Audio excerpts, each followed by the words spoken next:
And another big story this morning. The Supreme Court has blocked a controversial abortion law just hours before it was to go into effect.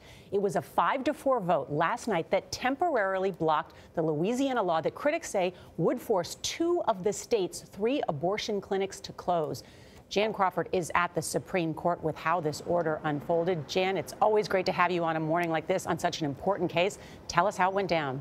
Well, thanks, Norah, and good morning. I mean, obviously, this could be the first test of abortion rights in the Supreme Court with new conservative justices. It involves a 2014 Louisiana law that required abortion clinic doctors to have admitting privileges at nearby hospitals. Now, in 2016, the Supreme Court struck down a nearly identical law from Texas on a 5-3 vote. But last night, conservative Chief Justice John Roberts sided with the liberals in this case to stop the law from taking effect while the court considers whether it's going to take up this case. The court's 4 conservative justices, including new Justice Brett Kavanaugh, dissented. Justice Kavanaugh wrote separately to say he would allow the law to take effect for now, but he could be willing to rethink it if it showed that it had that undue burden on a woman's right to get an abortion. Now, this, like you said, is just temporary. It may not tell us much of anything about how the court's going to approach abortion rights. The justices still have to decide whether they're going to hear this case. They could do so